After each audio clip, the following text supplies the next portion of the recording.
Hello hello hello hello मेरे प्यारे बच्चों, कैसे हो आप सब लोग। आई होप सब मस्त हैं, ज़बरदस्त हैं।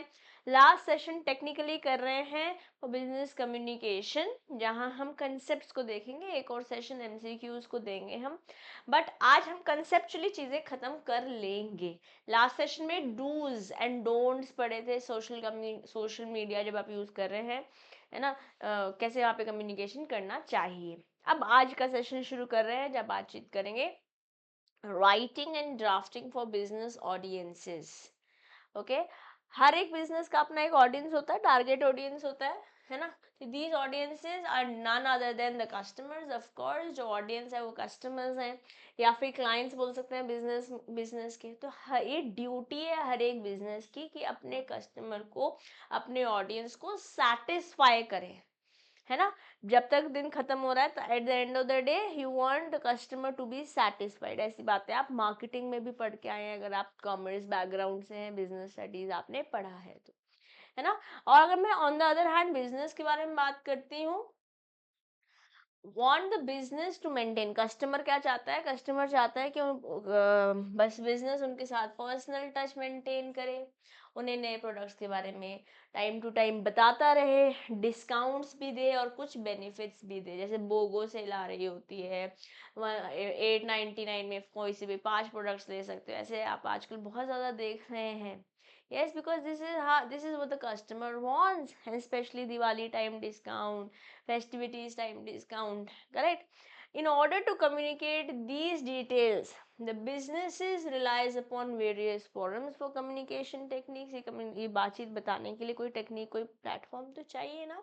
जैसे कि आप लेटर्स भेजते हो, ईमेल्स भेजते हो, कभी कभी सोशल मीडिया का इस्तेमाल करते हो, आज ज़्यादातर सोशल मीडिया का इस्तेमाल करते हो, है ना। आप जैसे फॉर एग्जाम्पल कोई इन्फ्लुएंसर कुछ इवेंट कर रहा है, लेट्स से फॉर एग्जांपल, और उसने कुछ गुडीज या इनवाइट भेजे हैं लोगों को, ठीक है। तो उसमें वो कहेगा कि मुझे मेरे लिए एक स्टोरी बना दो, एक रील बना दो, मेरे को एक शाउट आउट दे दो, जो जो ब्रांड्स कोलैबोरेट करके गुडीज भेजी है उनको प्रमोट कर दो। This is what is happening. We are trying to reach our audience and also give shout outs or a platform for our businesses to grow, ठीक है, ताकि उनके साथ पर्सनल टच भी मेंटेन रखा जा सके अपने ऑडियंस के साथ। तो जनरली 4 तरीके के बिजनेस ऑडियंस हैं। कितने तरीके के? 4 तरीके के। एक फ्रेंडली ऑडियंस, एक यूनिफॉर्म्ड ऑडियंस, एक एपथेटिक ऑडियंस और एक हॉस्टाइल ऑडियंस। ये सबसे बढ़िया और ये थोड़ा खतरनाक है, ठीक है। फ्रेंडली ऑडियंस वो है जिनके साथ आराम से आप बातचीत कर सकते हो, and the duty of the business is to reinforce their belief कि भैया आप मेरे बारे में अच्छा सोचते हो, अच्छा ही सोचते रहो, ये हम एज अ बिजनेस चाहते हैं। Uninformed, not uniformed, sorry, it is uninformed audience. Uninformed audience कौन है? जो अनअवेयर है अबाउट द बिजनेस या फिर डिटेल्स ऑफ द बिजनेस। इसलिए आज हमारी as a business primary duty क्या, उन्हें एजुकेट किया जा सके कि हमारा बिजनेस है क्या, हमारे प्रोडक्ट्स हैं क्या। Okay, then you have apathetic audience. They are uninterested, starting से ही अनइंटरेस्टेड थे, and it is hard to deal with them. The businesses must first have to prove and justify their point of view कि हम ऐसा बोल क्यों रहे हैं। टैनिंग, इसे स्प्रे करके टैनिंग हटाई जा सकती है, तो हम ऐसा बोल क्यों रहे, पहले तो उन्हें समझाओ, ठीक है। फिर अपन क्या, hostile. They begin to disagree with communicator from the start. Hostile क्या है? आजा मैदान में, हाँ, तू मेरे को कुछ कह रहा है, मैं तेरे को कुछ बताऊंगा। फिर तो स्टार्टिंग से ही हॉस्टाइल है, and the hardest to deal with. ये सुनते ही क्लोज माइंड से हैं कि हम सुन ही नहीं रहे, तू बोल ले, यहाँ से सुनेंगे और यहाँ से निकाल देंगे। तो 4 तरीके के हमारे पास ऑडियंस हैं: friendly audience, uninterested audience, apathetic audience, and the last one that is hostile, ठीक है। I hope it is all clear. Examples आपको देकर मैंने इस बात को क्लियर आपके ब्रेन में कर दिया होगा। नेक्स्ट चलते हैं कि क्यों हमें राइट करना चाहिए, ड्राफ्ट करना चाहिए फॉर बिजनेस ऑडियंसेस। कुछ रीजंस बताए हुए हैं, जैसे इन्फॉर्म देम। अब एजेंडा क्या है बिजनेस का? कि अपने प्रोडक्ट्स के बारे में, अपने डिस्काउंट्स के बारे में इन्फॉर्म करना है अपने ऑडियंस को, चाहे वो फ्रेंडली ऑडियंस हो चाहे अनइन्फॉर्म्ड हो, है ना। We want also to prove our point of view or show at least a point of view to hostile audience is also. तो इन जनरल मैं ऑडियंसेस के बारे में बात कर रही हूँ कि हम अपने ऑडियंस को, अपने स्टेक होल्डर्स को इन्फॉर्म करना है, रेलेवेंट इन्फॉर्मेशन देनी है, जैसे हमारी पॉलिसीज़ क्या हैं, डिसीजंस क्या हैं, अपकमिंग ऑफर्स या डिस्काउंट्स क्या आ रहे हैं। और लॉ ने भी यहाँ पे क्रिएट करा है कॉन्स्टिट्यूशन, जैसे कि राइट टू इन्फॉर्मेशन। हमारे पास आरटीआई एक एक्ट है, आरटीआई एक्ट 2005, वो ये बोलता है कि we as a customer have a right to know. Okay, ये तो आरटीआई एक्ट बोल रहा है, बट वो पब्लिक अथॉरिटी के लिए होता है। बट अगर एज अ कंज्यूमर बोलती हूँ, that also there is also one of the rights. अगर आपको बिजनेस स्टडीज में याद दिलाऊं तो हमारे पास कुछ राइट्स हैं। क्या राइट्स है? Right to redress, right to be informed, right to choose, right to be heard, right to seek, right to safety and right to consumer education. तो right to be informed है हमारे पास as a consumer under consumer protection act 2019। ये हमारे exam में नहीं आने वाला है, just recap again coming from class 12. If you remember fine, if you do not remember I have just given you the hint of it। ठीक है, exam में आपसे नहीं पूछा जाएगा, हमारे सीएमए फाउंडेशन के लिए रेलेवेंट नहीं है। so as to protect the rights of business audiences। तो सबसे पहले तो इन्फॉर्म कर देंगे, परसुएड करें, आओ ना, अच्छा है तो खरीद लो ना, बुला रही है तो जाने का है। हाँ, क्या कौन? बिजनेस। हाँ, these days PR and marketing have become one of the top priorities। जबकि पीआर परसुएड करने की कोशिश कर रहा है, डेवलप कर रहा है कंपनी का नाम और रेपुटेशन पोटेंशियल ऑडियंसेस के बीच में एक पॉजिटिव मैनर में, है ना। तो जैसे शाउट आउट एग्जांपल मैं आपको दे रही हूँ, it is kind of PR only, right.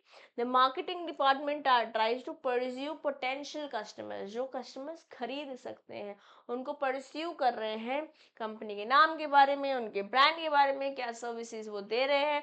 और apart from these there are several other stakeholders जिनको परस्यू करना पड़ता है कि उनको ट्रस्ट बिल्ड हो हमारे बिजनेस में, है ना, हमारी कंपनी का रेपुटेशन अकॉर्डिंगली अच्छा हो पाए।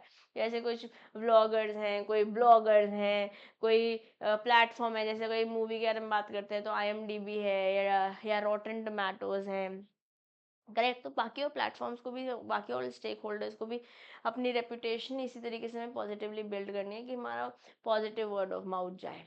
Yes, then you want to create goodwill. आप सबसे पहले इन्फॉर्म कीजिए, उन्हें परसुएड कीजिए, plus you want to have a good reputation about your business. Yes, goodwill is an immeasurable and intangible asset. However, it is the aim of every business to create as much goodwill as they can. In order to create and maintain goodwill, business को communication करना ही पड़ेगा, और communication एक significant role यहाँ पर play कर रहा है। आसान चैप्टर है ना, मजा आ रहा होगा, आप रिलेट कर पा रहे होंगे अपने अपनी लाइफ के साथ अराउंड। यस, चलो फिर रिटन कम्युनिकेशन हो गया, आप बात करते हैं लेटर्स और मेमोरेंडम्स के बारे में। बिजनेस लेटर क्या बताते हैं, क्या दिखाते हैं, इलस्ट्रेट करते हैं commitment to the objective at hand, जिसके बारे में बातचीत हो रही है, the subject matter basically. A letter must be in desired format, आपका आइडिया एक्सप्रेस करे, जो भी रिक्वायरमेंट है उसी से रिलेटेड बात हो रही है, जो वर्ड्स यूज हो रहे हैं या जो लेटर्स हैं वो लोगों की लाइफ में कैसे डिफरेंस लेकर आने वाले हैं। जैसे अगर हम दिवाली भी विश कर रहे हैं through a letter, let's say I'm a jewelry company, okay, then it has to go through in the best possible interest or behest of the customer। yes, तो बिजनेस लेटर्स में इंफॉर्मेशन होनी चाहिए, persuade भी कर सकते हैं, motivate कर सकते हैं, अपने प्रोडक्ट्स को या अपने बिजनेस को बेसिकली प्रमोट करने की कोशिश करी जा रही है, तो it is promotional by nature. ठीक है, it can be for various purposes, जैसे कि आप कोई ऑर्डर दे रहे हो, कोई ऑफर डिटेल्स बता रहे हो, कुछ कम्युनिकेशन कर रहे हो किसी वेंडर को, हाँ, as a business also you buy some products and services, तो आप ऑर्डर भी कर सकते हैं, not only to your customers but various stakeholders involve. अलग अलग तरीके के हमारे पास बिजनेस लेटर्स हैं, जैसे हमारे पास इंक्वायरी लेटर है, कोटेशन लेटर है, ऑर्डर लेटर है, कंप्लेन लेटर है, रिकवरी लेटर है। Okay, so let's talk about one by one all of them, all the five, let's talk about them. Inquiry letter क्या है? यूजुअली बिजनेस अब अगर कोई डिटेल्स जानना चाहता है ठीक है, किसी गुड्स के बारे में जो वो खरीदना चाहता है, जैसे क्या क्वालिटी है, कितनी क्वांटिटी मिलेगी, क्या प्राइस रहेगा, मोड ऑफ डिलीवरी क्या रहेगी, पेमेंट का मोड कैसे रहेगा, कितना क्रेडिट मिल पाएगा, कितना कैश देना है, और अगर हम कैश दे रहे हैं तो उस पर भी कुछ हमको ट्रेड डिस्काउंट वगैरह मिलेगा क्या।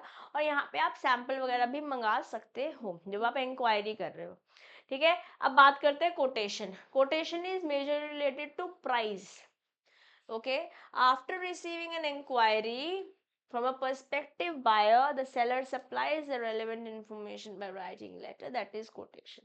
तो जैसे मान लेते हैं एक हॉस्पिटल है, ठीक है, इस हॉस्पिटल में कुछ सप्लाई जानी है, मेडिकल सप्लाईज जानी है, ठीक है। तो एक मेडिकल कंपनी है, लेट्स से फार्मा, ठीक है, फार्मा कंपनी है। उस कंपनी के पास इन्होंने इंक्वायरी लेटर भेजा कि हमारे को इतने सिरिंज, इतने मेडिसिन, इतने पैरासीटामोल, इतना डोलो एटसेट्रा एटसेट्रा चाहिए। ठीक है, तो क्या कितनी क्वांटिटी आप सप्लाई कर पाएंगे, क्या प्राइस पे दे पाएंगे, क्या मोड ऑफ शिपमेंट रहेगी, क्या मोड ऑफ पेमेंट रहेगी, क्या डिस्काउंट्स रहेंगे, इन्होंने पूछा इस हॉस्पिटल ने। अब ये फार्मा कोटेशन के थ्रू, ये भी बिजनेस है और ये भी बिजनेस है ना, दोनों ही लेटर का इस्तेमाल कर रहे हैं। फार्मा ने इनको कोटेशन भेजी कि हम इतना देंगे, जो भी रिलेवेंट इन्फॉर्मेशन इन्होंने पूछी थी वो इन्होंने बता the through quotation letter. Okay, अब ऑर्डर, अब इस मेडिकल जो हॉस्पिटल था अभी ऑर्डर कर रहा है कि भाई देखो मुझे 100 पीसीज इसके चाहिए, 1000 पीसीज इसके चाहिए, 1,100 10,000 पीसेज इसके चाहिए, लेट्स से फॉर एग्जांपल। ठीक है, तो पर्सपेक्टिव बायर क्या है, एक बार उसको रिप्लाई आ गया इंक्वायरी लेटर का थ्रू कोटेशन, वो डिसाइड कर पाएगा जो उसके बिजनेस के लिए बेस्ट है और अकॉर्डिंगली मिनिमम पॉसिबल प्राइस पे जो फेवरेबल टर्म्स एंड कंडीशन, जैसे मान लेते हैं एक बिजनेस को नहीं भेजा था, अलग अलग कंपनीज को उन्होंने इंक्वायरी भेजी थी, तो जहाँ पे भी बेस्ट बिजनेस को सूट करा होगा वहाँ पे आप ऑर्डर प्लेस कर दोगे। एक बार आपने ऑर्डर प्लेस कर दिया, सामान आ गया, मान लेते हैं जो सामान खरीदा है वो आपके टर्म्स एंड कंडीशन से मैच नहीं कर रहा, जो आप चाहते थे वो रिक्वायरमेंट फुलफिल नहीं हो पा रही है, when the purchaser does not find the goods up to his satisfaction, वो कंप्लेन लेटर भेजेगा।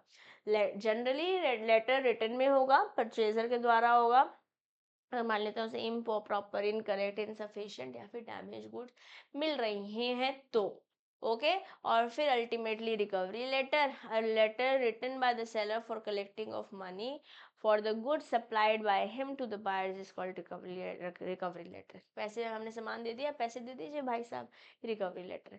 तो ये हमारे पास कुछ लेटर्स हैं। हम अपने ब्रेन को अगर हमें ट्रेन करना है तो कैसे बात करेंगे, हम पहले एक इंक्वायरी लेटर भेज रहे हैं, हमारे पास कोटेशन आएगी, हमने ऑर्डर किया, अगर हमारे को कोई प्रॉब्लम है तो हम यस कंप्लेन लेटर भी लिख सकते हैं, और नहीं है तो यस फिर पेमेंट भी करनी पड़ेगी। और एक बार लेट से कंप्लेन थी और वो कंप्लेन रिजॉल्व हो गई तो पैसे भी देने पड़ेंगे, और उसके लिए रिकवरी लेटर बट जो सेलर होता है वो मांगता है बायर से through a recovery mode.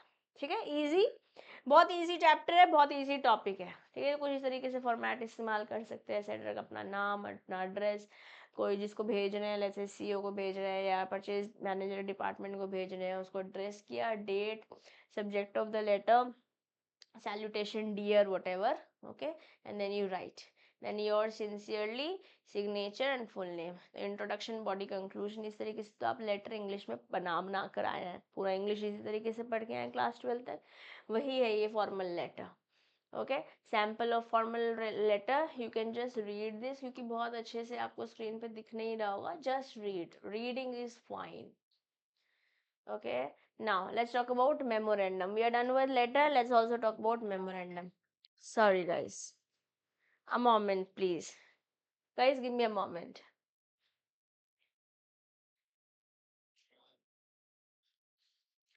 Okay, sorry, guys. Let's continue. तो मेमोरेंडम क्या है, is a one two all note, एक नोट जो है वो सब तक के लिए पहुंच रहा है। नॉर्मली कम्युनिकेशन किसके लिए यूज किया जाता है, जब आपको कोई पॉलिसीज बतानी है, कोई प्रोसीजर बताना है, कोई ऑफिस से रिलेटेड बातचीत बतानी है।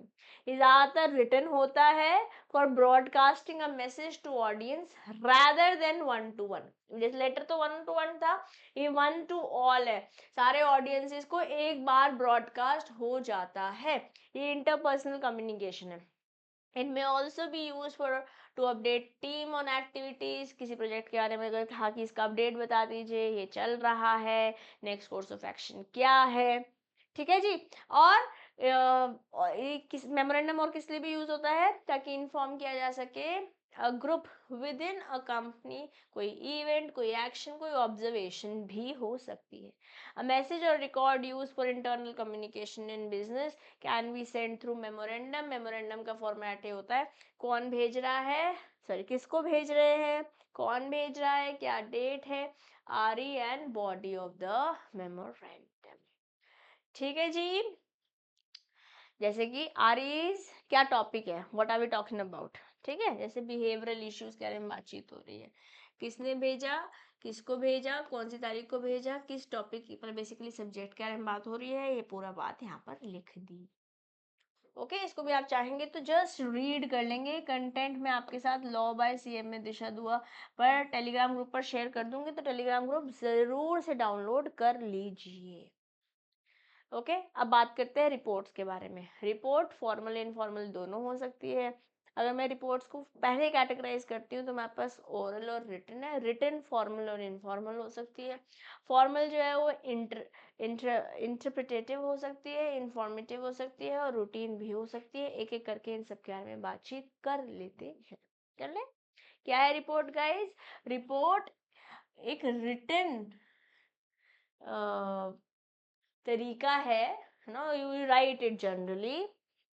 Report is written to pass on specific information, ताकि क्लियर एक पर्टिकुलर टॉपिक के बारे में एक पर्टिकुलर ऑडियंस को इंफॉर्मेशन भेजी जा सके। Okay the information is clearly structured, उसमें प्रॉपर सेक्शंस होंगे, आपका इन स्टार्टिंग इंट्रो, फिर बॉडी, फिर कंक्लूजन। ठीक है, ताकि आप चीज़ों को आराम से देख पाएं और लोकेट कर पाए, फॉलो भी कर पाए। The report can outline the purpose, audience, problems, issues together with any specific requirement of the format. अब टाइप्स ऑफ रिपोर्ट, सबसे पहले बात करते हैं इंफॉर्मेशन रिपोर्ट की। इंफॉर्मेशन रिपोर्ट में ज़्यादातर फैक्ट्स दिए होते हैं, इसमें कोई सजेशन या फिर कोई और नोट नहीं रहता है, जनरली फैक्ट्स दिए जाते हैं। ओके जब मैं एनालिटिकल रिपोर्ट के बारे में बात करती हूँ तो यहाँ पे फैक्ट्स तो दिए जाते हैं, उसी के साथ साथ दिया जाता है एनालिटिकल एक्सप्लेनेशन।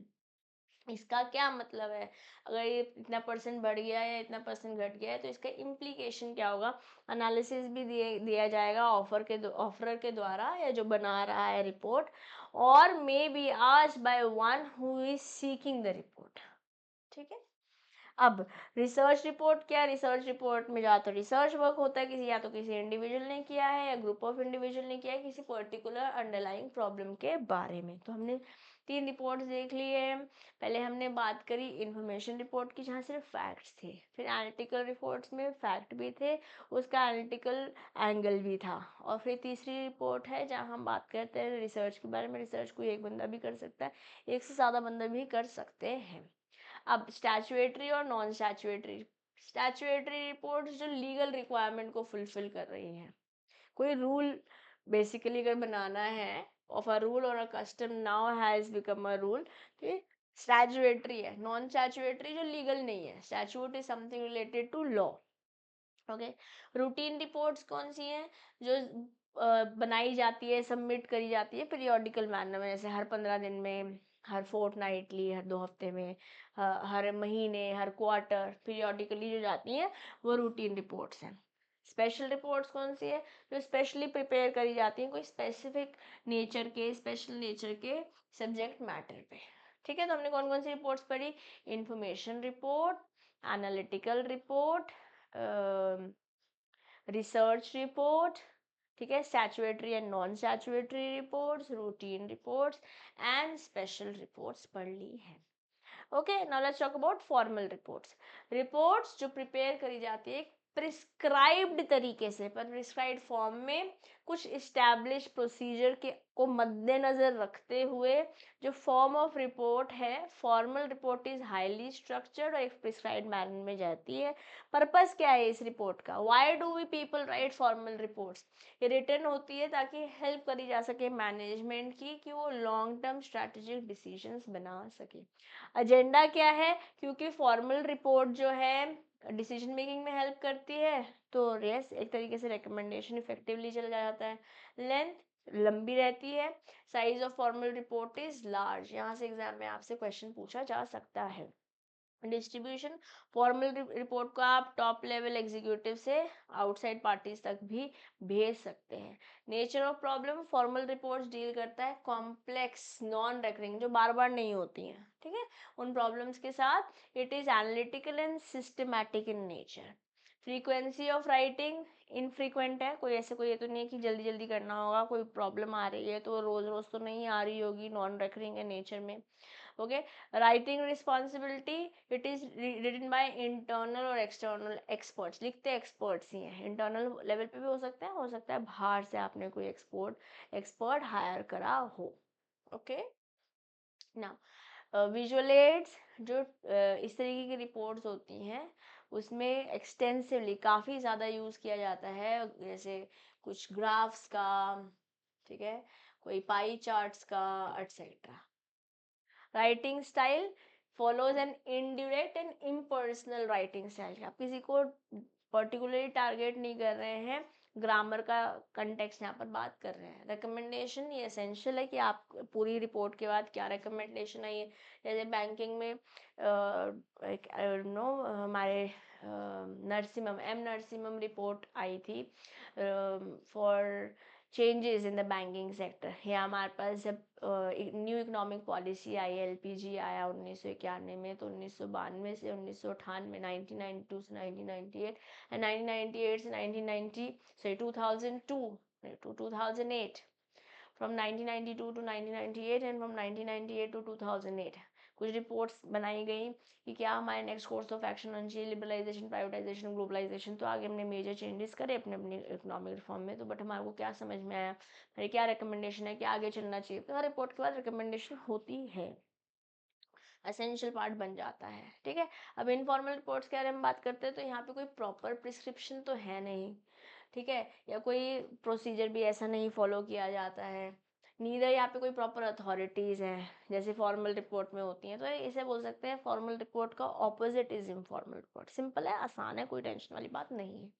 बात करते हैं फॉर्म ऑफ रिपोर्ट की। इनफॉर्मल रिपोर्ट में कोई इतना स्ट्रक्चर भी नहीं है, कोई इतनी इंपॉर्टेंट भी नहीं है, बट इम्पॉर्टेंट भी फॉर्मेट फॉलो करना नहीं है, बट ऑफ कोर्स रिपोर्ट बन रही है तो उसका कुछ पर्पस तो होगा ही ना। मेन पर्पस क्या है, कुछ फैक्ट्स बताने हैं, ठीक है, डेली बिजनेस डिसीजंस रिलेटेड कोई फैक्ट्स बताने हैं, तो ये एजेंडा रहता है नॉन फॉर्मल या इनफॉर्मल रिपोर्ट्स का। ऑब्जेक्टिव क्या है, कोई रूटीन मैसेज पहुंचाना है किसी रूटीन फंक्शन के बारे में, तो ये इनफॉर्मल रिपोर्ट होगी। लेंथ जनरली शॉर्ट रहती है, ऐसे हमने बोला ना लार्ज रहती है इन केस ऑफ फॉर्मल, वैसे इनफॉर्मल में ज़्यादातर शॉर्ट रहती है। ओके, डिस्ट्रीब्यूशन, शॉर्ट रिपोर्ट है तो विद इन द ऑर्गेनाइजेशन रहेगी, बाहर वालों को ऐसा नहीं जाती है। नेचर ऑफ प्रॉब्लम, ये लेस कॉम्प्लेक्स चीज़ों से डील करती है। फ्रीक्वेंसी ऑफ राइटिंग, ये ऑलमोस्ट डेली ही हो रही है, जैसे वो वहाँ पे कोई फ्रीक्वेंसी नहीं थी, ज़्यादा जल्दी जल्दी नहीं कर रहे थे हम। राइटिंग रिस्पॉन्सिबिलिटी, ज़्यादातर सबॉर्डिनेट्स करते हैं। विजुअल एड्स, ज़रूरी नहीं की जा सके, ये करनी ही है, सेल्डमली, जैसे जैसे रिक्वायरमेंट होगी वैसे कैसे कर लेंगे। राइटिंग स्टाइल, ये डायरेक्ट रहती है, पर्सनल रहती है, जैसे हमने राइटिंग स्टाइल फॉर्मल में देखा था, इनडायरेक्ट रहती है, इम्पर्सनल रहती है। रिकमेंडेशन ज़रूरी नहीं दिए जाए, जैसे हमने फॉर्मल में देखा था, रिकमेंडेशन तो जा ही रहे। कुछ ये सैम्पल है मेमोरेंडम का, आई थिंक ये रिपीट हो गया, ये हमने देख ही लिया था, है ना। चलिए आगे बढ़ते हैं। यहाँ तक किसी का कोई शक, कोई सवाल होगा तो you can either talk to me in the comment box और you can talk to me in Telegram, on Telegram group also. लो बाय सीएम में दिशा दुआ, टेलीग्राम ग्रुप जरूर ज्वाइन कर लीजिए ताकि आप मेरे से बातचीत कर पाए। Okay, now business report writing, जो फॉर्मल बिजनेस डॉक्यूमेंट्स हैं एक ऑफिशियल डॉक्यूमेंट है जो कंपनी के बारे में या उस टॉपिक के बारे में कुछ स्टैट्स देगा, कुछ रिसर्च इंफॉर्मेशन देगा या कुछ ऐसी इंपॉर्टेंट इंफॉर्मेशन देगा जो कि डिसीजन मेकर्स के लिए ज़रूरी है ताकि वो डिसीजन ले सके for the benefit of the organization. एक formal business report several pages की हो सकती है क्योंकि हमने बोला ये लेंदी रहती है, लार्ज साइज रहता है इसका, and features a lot of data information, depend करेगा कि टॉपिक क्या है आपकी जिसके ऊपर आप रिपोर्ट बना रहे हैं। ओके, तो एलिमेंट्स क्या रहेगा, एक तो पहले सबसे रहेगा कवर पेज। ये फर्स्ट पेज है, मोस्ट क्रूशल एलिमेंट है बिजनेस रिपोर्ट का, क्योंकि ये बताएगा रीडर को कि किसके बारे में हम रिपोर्ट लिख रहे हैं, and who wrote the report, किस बंदे ने लिखी है। आप एक्सपर्ट हो, किसी एक्सवाईजी बंदे ने लिख दिया, क्रेडिबिलिटी होगी तो सामने वाला बंदा आगे की बात पढ़ेगा ना। फिर कंटेंट रहेगा बिजनेस रिपोर्ट में, जो इंडेक्स पेज है पहले तो, ठीक है, ये बताएगा रीडर्स को कि कौन से टॉपिक कौन से पेज पे है या किस तरीके से हम जाने वाले हैं। Okay, it provides a quick glance in the opinion of the nature and the content of the report. फिर एक एग्जीक्यूटिव समरी भी होनी जरूरी है, जैसे कवर लेटर होना जरूरी था या कंटेंट के बारे में बताना जरूरी था, वैसे एक एग्जीक्यूटिव समरी चाहिए जो एक कंसाइज डिस्क्रिप्शन देगा रिपोर्टर्स पर्पस एंड क्या मेन फाइंडिंग रही है रिपोर्ट की, रिकमेंडेशन क्या है, कंक्लूजन क्या है। The summary is usually half a page और less in length and does not include supporting documents. नहीं होता, मैं ऐसा क्यों बोल रहे हैं, उसके सपोर्टिंग डॉक्यूमेंट समरी में नहीं होते हैं। सेक्शंस रहते हैं ताकि रिपोर्ट इजीली लोगों को समझ में आ सके, flow from one issue to next ढंग से हो सके, इसलिए डिवाइड करना जीरो चीज़ों को ज़रूरी है। इस टॉपिक में हम रिसर्च के बारे में बात कर रहे हैं, इस टॉपिक में हम फैक्ट्स के बारे में बात कर रहे हैं, इसमें टॉपिक में हम अपने ऑब्जर्वेशन के बारे में बात कर रहे हैं। तो चंक्स में तोड़ना बहुत ज़रूरी है अपने कंटेंट को, ठीक है। फिर सपोर्टिंग इन्फॉर्मेशन, अब रिपोर्ट में कुछ रिसर्च हुआ है, कोई डेटा हुआ है, कोई चार्ट्स बने हैं, कोई रिव्यू हुआ है, कोई ग्राफ्स बने हैं, कोई ड्राइंग्स हैं, तो उसे अपेंडिक्स में डालते हैं क्योंकि ये सिर्फ सपोर्टिंग डॉक्यूमेंट जैसे काम करते हैं, ताकि रीडर अगर चाहे तो रीड कर सकता है कि जो हमने बात लिखी है हम किस बात के मद्देनजर रखते हुए हम क्या बेसिस पर अपने क्लेम्स कर रहे हैं, ताकि वेरीफाई कोई करना चाहे तो कर सकता है। Include them on pages where you are making your remarks if they are important to demonstrate a point. ठीक है, चलिए अब बात करते हैं सैम्पल फॉर्मेट। इस तरीके से कुछ कवर पेज दिखता है, इस तरीके से कुछ इंडेक्स में आपके कंटेंट दिख रहे हैं या आपका एग्जीक्यूटिव समरी दिख रही है। ओके, फिर टॉपिक वाइज आपने चंक्स में चीज़ों को बांटा हुआ होगा, ये आपके सपोर्टिंग डॉक्यूमेंट्स होंगे, एंड दैट्स इट। ओके, अब हम बस कुछ लास्ट टॉपिक्स की ओर चल रहे हैं अपने चैप्टर के, और आज के सेशन के बिजनेस प्रपोजल पढ़ेंगे। Okay, let me just quickly check, फिर हम स्किल्स देखेंगे। Yeah let's get going. Business proposal से चालू करते हैं। बिजनेस प्रपोजल क्या है, ये भी एक रिटन डॉक्यूमेंट ही है जो भेजा जाता है पर्सपेक्टिव क्लाइंट्स को, कि हम प्रपोज कर रहे हैं कि हम आपकी कंपनी में लेट्स से कोई गूगल स्लाइड्स रिलेटेड कोई वर्कशॉप करना चाहते हैं, या हम इतने लोगों को केटर करेंगे, ये हमारा प्रपोजल है, ये हम देंगे, ये हम आपसे एक्सपेक्ट कर रहे हैं, तो all of it. A business proposal एक रिटन प्रपोजल है जो रिप्रेजेंट करता है business that intends to elicit business from a perspective buyer. बता रहे हैं कि भाई देखो हम आपसे बिजनेस चाहते हैं, बट हम आपको क्या देंगे इन रिटर्न, वो बता रहे हैं। It is unique because it contains a lot of figures, statistical representation, जैसे पाई चार्ट ग्राफ्स भी होंगे। क्या कैरेक्टरिस्टिक्स है बिजनेस प्रपोजल के, देख लेते हैं। सबसे पहले तो सोल्यूशन होगा। एक बार ये आपने एक लीड पैराग्राफ लिख दिया कंपनी को, है ना, कि प्रॉब्लम क्या है, follow with a solid presentation of how your business can provide solution. भैया ये प्रॉब्लम है, ये प्रॉब्लम को आप सोल्यूशन हम कैसे देंगे, ठीक है। बेनिफिट प्रपोज जो बेनिफिट्स क्या है, जो बिजनेस प्रपोजल है वो क्लियरली बताता है कंपनी कैसे बेनिफिट कर पाएगी, क्या अगर आप हमारे पैसे दोगे, अपना टाइम दोगे, तो आपको हम क्या बेनिफिट देने वाले हैं वो लिखेंगे।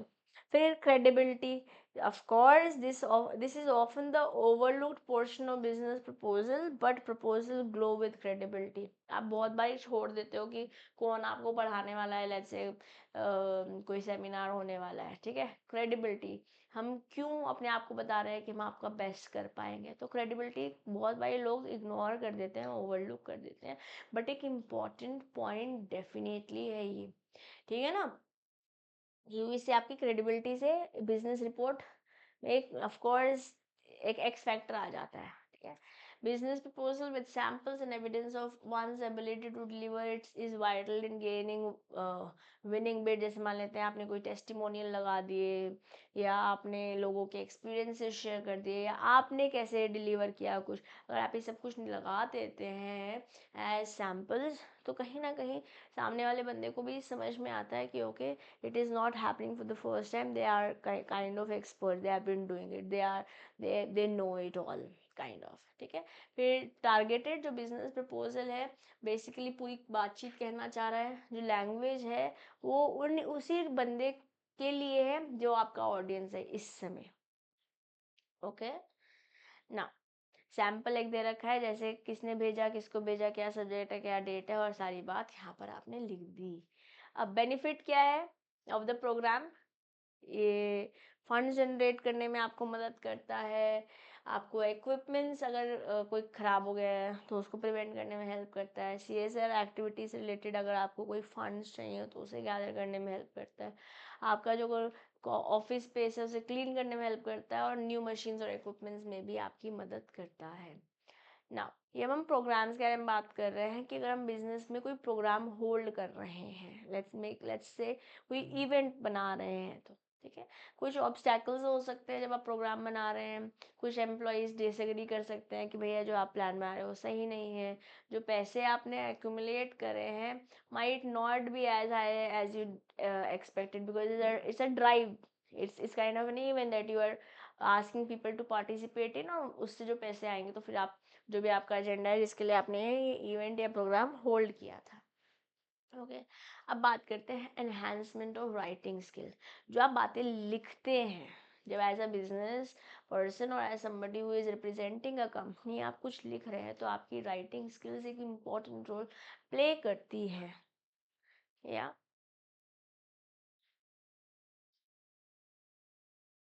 हमें अपनी राइटिंग स्किल्स को तो ऑफ कोर्स बेटर करना ही है as somebody who is representing organization, और maybe we are sales our organization. हमें अपनी अगर हम राइटिंग स्किल्स अच्छे नहीं कर पाएंगे तो हम अपना इंटेंडेड मैसेज बेस्ट तरीके से नहीं पहुंचा पाएंगे। Apart from oral communication, written communication भी ज़रूरी है, ठीक है। डेली कम्युनिकेशन में चाहे वो टेक्स्ट मैसेज भेज रहे हो, चाहे मेल भेज रहे हो, चाहे बिजनेस लेटर्स भेज रहे हो, चाहे आप कुछ प्रेस रिलीजेस कर रहे हो, या सोशल मीडिया पे कोई पोस्ट कर रहे हो, तो राइटिंग सिर्फ एक जॉब रिलेटेड स्किल तो नहीं है, इस बात को आप अग्री करेंगे, है ना। ये ज़्यादा more it is like an art, when you right it's an art, correct. आप अपने ओपिनियंस, अपनी लर्निंग्स, अपने एक्सपीरियंसेस, अपने व्यूज, अपने वैल्यूज एक्सप्रेस कर सकते हो। Basically writing is just not something related to job, but it's a life skill, या तो जब आप कुछ लिखते हैं जो कि पर्सनल है नेचर में, वो रिप्रेजेंट करता है आपका खुद का एक कैरेक्टर, एज अ रिजल्ट लोग आपसे ज़्यादा अच्छे से कनेक्ट कर पाते हैं when you right it good, या so writing is personal, मैंने बताया। However, many people underestimate the scope and value of writing skills. People usually tend to think that only a certain group of people, जैसे कि journalists, editors, writers, इनकी उन्हीं को good skills की ज़रूरत है writing में, बट ऐसा नहीं है। ये बात अभी तक तो हमें समझ में आ ही गई है। But with the rise in importance of communication, having a good writing skills have become necessary हर एक बंदे को, क्योंकि social industrial background कहीं ना कहीं रिटेन स्किल्स की आपकी रिक्वायरमेंट लेता ही है। इसको ऑफ कोर्स कोई भी सीख सकता है, अगर चाह सीखना चाहे तो, सीखने की इच्छा रखे तो, जो आपकी और मेरी तो है ही। यस, तो सिग्निफिकेंस ऑफ राइटिंग स्किल्स क्यों, before focusing on improvement of writing skill जान लेते हैं क्यों ज़रूरी है गुड राइटिंग स्किल्स होना। इससे आप अच्छे से अपनी कम्युनिकेशन कम्युनिकेशन स्किल्स इंप्रूव कर पाते हो। जब आप राइटिंग स्किल्स आपकी अच्छी है तो आप लोगों के साथ अच्छे से कम्युनिकेट कर पाओगे, लोगों को अच्छे से उनके साथ कनेक्ट कर पाओगे, और आप अपने मैसेज को ढंग से कंसाइज, कंक्रीट, क्लियर मैनर में ट्रांसमिट भी कर पाओगे। रीडर्स आपकी बात को अच्छे से समझ भी पाएंगे। Plus fostering creativity, imagination and knowledge. जब आप लिखते हैं, इससे it enables a person to pour down his ideas। जब आपने लिखा, अगर आपकी राइटिंग स्किल्स अच्छी हैं तो आप अपने दिमाग में जो बातचीत है उसको अच्छे से लिख भी पाओगे, उसको प्रस्तुत कर पाओगे, अपने थॉट्स को, अपनी आइडियाज को, अपनी इमेजिनेशन को। The frequently a person rights the more his brain enhances, कि नए नए आइडियाज कैसे आ सकते हैं। तो ऑफ कोर्स अपने आप आसमान से तो नहीं आ जाएगा, आपको लिखने की प्रैक्टिस करनी पड़ेगी। Reflecting on these ideas helps in exploring productive ways, ताकि आप प्रॉब्लम को कैसे सॉल्व कर सकते हो, है ना, अपनी क्रिएटिविटी को कैसे लेकर आ सकते हो। हाउएवर राइटिंग में पढ़ना भी ज़रूरी है, रिसर्च करनी भी ज़रूरी है। As a knowledge base of a person is widened. Why? Because you have more repository, more learnings, more readings, more researches in your head, and then you can take that information and move ahead. जैसे आपने inside out movie देखी होगी, है ना, देखी कि नहीं देखी? अच्छी मूवी है, देखना ज़रूर। ओके, नाउ जब आप लिखना सीखते हैं तो दूसरी बात आपके साथ अच्छी ये होती है कि आप प्रॉब्लम सॉल्विंग स्किल्स अपनी बेटर कर पाते हो, क्योंकि वहाँ पे भी सेवरल कॉग्निटिव एक्टिविटीज जैसे कि सुनना, पढ़ना, आपकी दिमाग में की हुई चीज़ कैसे कैसे समझ पा रहे हो आप, कॉम्प्लेक्स चीज़ों को कैसे तोड़ पा रहे हो, और फिर अल्टीमेटली लिखना, कि ये सब कुछ कर रहे हो तो आपकी ये प्रॉब्लम सॉल्विंग स्किल कहीं ना कहीं बढ़ रही है। It leads to clarity of thought and therefore problem solving भी आप अच्छे से कर पाते हो। Next, targeting a large audience. जब आप write when you write write no, it enables a person to make its idea reach a large number of people। क्योंकि जब आप बोल रहे हो तो शायद हो सकता है कुछ लिमिटेड ऑडियंस तक पहुंचो। यस, ओरल कम्युनिकेशन भी अगर आप सोशल मीडिया के थ्रू जा रहे हो तो yes, you have perspective to reach a lot of people, but since we are not talking about oral communication है, हम रिटन कम्युनिकेशन के बारे में बातचीत कर रहे हैं, तो ये जब आप लिखते हो तो बहुत लोगों तक पहुंचने की पॉसिबिलिटी रहती है। तो इसको ढंग से, प्रॉपरली, ध्यानपूर्वक, ढंग से जजमेंट्स लेके प्लान करके तभी लिखना सही रहेगा, ताकि इंटेंडेड रीडर को, जो जिस तक आप इंफॉर्मेशन पहुंचाना चाहते हो, उस तक पूरी बात पहुंचे, आधी अधूरी नहीं। ओके, नाउ डिमांडिंग स्किल है आज की लाइफ के लिए। यस, अगर आपके पास गुड राइटिंग स्किल है तो आपके पास एक एट्रीब्यूट है, an employer looks for in today's evolving job. अगर आपको जॉब चाहिए तो yes, this is something that somebody looks forward to you, that you should have at least this skill. Okay, और आपके लिए ऑफ कोर्स एक इनकम जनरेटिंग पर्सपेक्टिव भी बन पाएगी। तो कैसे करेंगे आप अपनी स्किल्स को एनहांस, राइटिंग स्किल्स कैसे एनहांस करेंगे, वही बातों को मद्देनजर रखेंगे ताकि आपकी राइटिंग स्किल्स बेटर हो पाए। जैसे कि आप ऑर्गेनाइजिंग योर थॉट, सबसे पहले आपको ये सोचना है कि आपको लिखना क्या है, what is the idea that you want to communicate. उसका एक क्लियर पर्पस होगा ना कि मुझे ये बात करनी है, 10,000 और बातें नहीं करनी है। तो then you know that this you want to include. Okay, फिर एक आउटलाइन बना लो कि आप क्या क्या की पॉइंट्स लिखना चाहते हो, ताकि जो रीडर है, जिस तक आप इंफॉर्मेशन पहुंचाना चाह रहे हो, उसको अब्बा डब्बा चब्बा ना लगे, he gets the right message in a smooth way. Okay, फिर वाइड रीडिंग, अब ज़्यादा पढ़े, you if you are reader you will have more knowledge, you will see how people write, how people portray their thoughts. वो अपने जो information है, अपने thoughts, अपनी फीलिंग्स को कैसे बयां कर रहे हैं, आपको एक पर्सपेक्टिव मिलेगा, एक नज़रिया मिलेगा। ओके, आपका नॉलेज बेस बढ़ेगा, प्लस आपकी वोकैबुलरी भी बढ़ेगी। Also person gets introduce to different styles of writing, की सरकास्टिक कैसे लिख सकते हैं, नरेटिव कैसे लिख सकते हैं, फनी कैसे लिख सकते हैं। You also over a period of time develop those veg. Okay, use simple words and phrases. जब टू मैनी जार्गन्स यूज कर लेते हो, टेक्निकल वर्ड्स यूज करते हो, कॉम्प्लेक्स वर्ड्स यूज करते हो, ताकि आप यू लुक स्मार्ट, बट आप स्मार्ट और इम्प्रेसिव जनने की जगह सामने वाले को ऐसे फील कराने लग जा रहे हो कि तुमको तो नहीं पता, हमको पता है। और आप एक जो मैसेज है वही नहीं पहुंचा पाओगे, then what's the no what's the purpose goes to the vain. It is advisable to use simple yet effective words, ताकि आप अपनी इन्फॉर्मेशन को इंटेंडेड यूजर तक पहुंचा सको, इंटेंडेड रीडर तक पहुंचा सको. ठीक है. Practice, ultimately practice makes everybody perfect, man women everybody.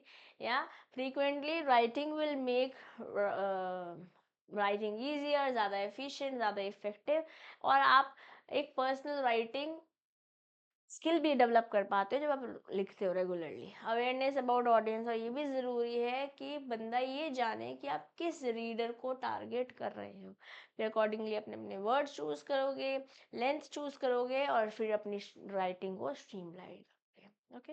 अब आपने लिख लिया, लिखने से पहले पढ़ोगे ना खुद, ऐसे भेज दोगे. इसमें कोई ग्रामर मिस्टेक है, कोई बातचीत और आनी चाहिए थी, कोई बात टू मच रिपीटेड लग रही है, वो आप हटा पाओगे, अकॉर्डिंगली अमेंडमेंट्स कर पाओगे, है ना. तो व्हेन यू रीड, तो आपकी अगर कोई भी प्रॉब्लम जो लग रहा है कि शॉर्ट कमिंग्स हैं, ये हमारे को नहीं लिखना चाहिए था, ये लिखना चाहिए था, वो पढ़ने लिखने लगेगी आपको, and you can make the correction accordingly. Feedback on writing, getting responses is extremely helpful in providing lessons. और फिर अकॉर्डिंगली आप फ्यूचर में अब अपनी राइटिंग स्किल्स को बेटर कर सकते हो. Simple. Was it difficult? No. वॉज इट easy and relatable? Yes, of course. Correct. तो चलिए अब नेक्स्ट टॉपिक की ओर चलते हैं, जो कि है intercultural and international business communication. अब देखिए, जैसे अब इंडिया में बातचीत करते हैं हम, it doesn't happen like similarly in Emily in Paris. Have you seen any of you Netflix पे देखी है आपने? नहीं भी देखी है, तभी भी हम ये समझते हैं कि जो फॉरेन कल्चर है वो इंडियन कल्चर से डिफरेंट है. If you compare it with European countries, with the western countries, it will be different. And if you compare it with Gulf Asian countries, it will be different. They, no, we'll have to respect. अगर let's say you are dealing with some Gulf country की किसी women के साथ आप business में deal करें, you need to know how to greet. And if let's say European countries में half hug और side kiss is fine, then yes, this is how it is, you have to accommodate yourself accordingly. And of course आपको अपनी boundaries भी clear करनी पड़ेगी. This is something that you are not comfortable with. या since the onset of globalization, हम एक जगह बात नहीं कर रहे हैं, एक जगह बिजनेस नहीं कर रहे हैं, we are doing business globally. Industrial revolution हो चुकी है. अपनी सिटीज़ कंट्रीज़ ग्लोबली हम बात कर सकते हैं, हम अपना बिजनेस हम वहाँ तक बढ़ा चुके हैं. तो ये ज़रूरी है कि अलग अलग कल्चर, लैंग्वेज, लाइफस्टाइल डिफरेंट होंगे, उनको समझोगे, तभी आप अपने बिजनेस को, अपने वेंचर को सक्सेसफुल बना पाओगे. यही बातें यहाँ पर लिखी हुई है. I am not reading each and every line for you guys, but I am explaining you to side by side. Okay. These days it is becoming important कि आप डाइवर्स कल्चर्स को समझो. कल्चर्स अलग अलग जगह पे अलग अलग हो सकते हैं. इंडिया में ही देख लो, इतने सारे कल्चर्स हैं. यस, और ये इम्पॉर्टेंट है क्योंकि सेंसिटिव हो सकते हैं लोग इस बात से. Okay. As a expand, when a business expands, चाहे नई सिटी है चाहे नई कंट्री है, वो डिपेंड करेगा कि वहाँ पे सप्लायर क्या है, एम्प्लॉयज़ कैसे हैं, कस्टमर्स कैसे हैं, या बाकी स्टेक होल्डर्स जो भी इंटरेस्ट रखते हैं आपके बिजनेस में, उन सबको आपका एक धारणा है, उनकी व्यू पॉइंट को डेफिनेटली रिस्पेक्ट करना पड़ेगा if you want your business to be successful. ठीक है. जब इंटरनेशनल या इंटरकल्चरल कम्युनिकेशन हो रही है किसी ऑर्गेनाइजेशन की, तो उन्हें कुछ बातों को ध्यान रखना चाहिए. Following points must be kept in mind. जैसे रिस्पेक्ट से बात करेंगे, पेशेंस, एम्पैथी. ठीक है. उनके कल्चर के लिए sometimes in order to adapt to particular culture of business firms, you might have to tweak your rules, अपने regulations, habits, methodology. It is essential to remain open minded. एक intercultural या international communication आप कर रहे हो, तो आप close mindset से बात नहीं कर सकते हो. Okay. Let me put my laptop on charging. Allow me a moment. I'm quickly attaching the cable. Here I am. Done. चलिए आगे बढ़ते हैं. तो कहीं पे अगर आपको थोड़ी बहुत अपने करंट रूल्स चेंज करने पड़ रहे हैं तो करने पड़ेंगे.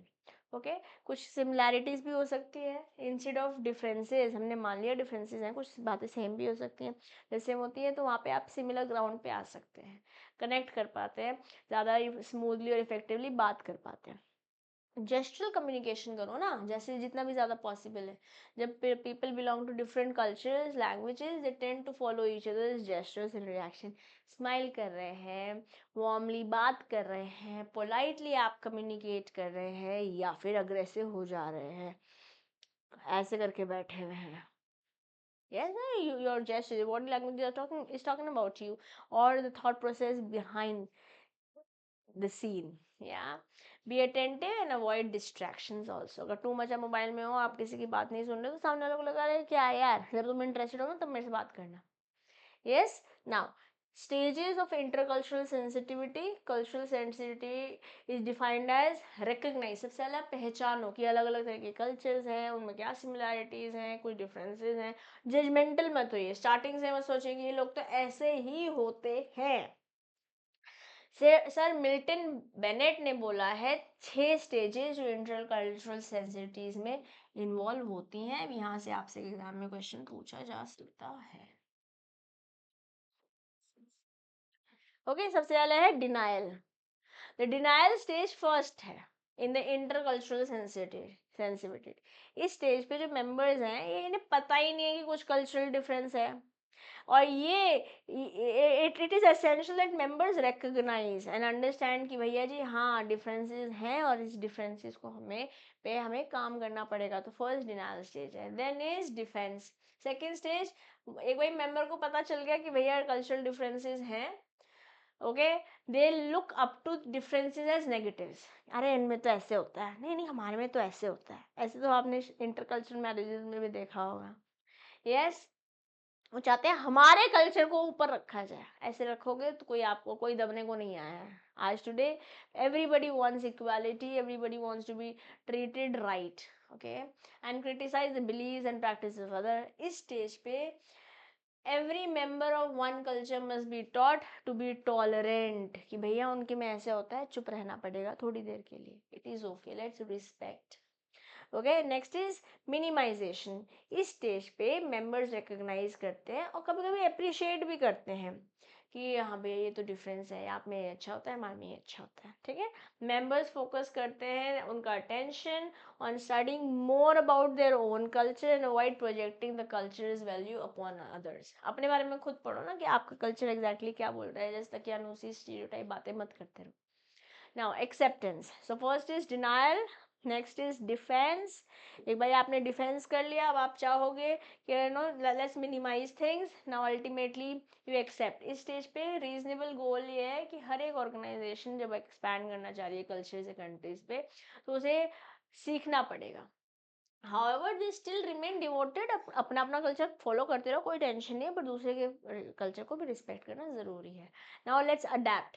ये फिफ्थ स्टेज है इंटरकल्चरल सेंसिटिविटी की, जहाँ members function in a by culture capacity, एक से ज़्यादा कल्चरल क्योंकि यहाँ पर इन्वॉल्व है, तो उस कैपेसिटी में जब आप काम कर रहे हो तो दूसरे कल्चर्स के बारे में सोचो, अपने माइंड को क्लोज मत रखो, मेंटली शिफ्ट लेकर आने की कोशिश करो, एडजस्ट करो, अडेप्ट करो, और उस कल्चर को समझते हुए दोनों कल्चर्स को रिस्पेक्ट करते हुए काम करो।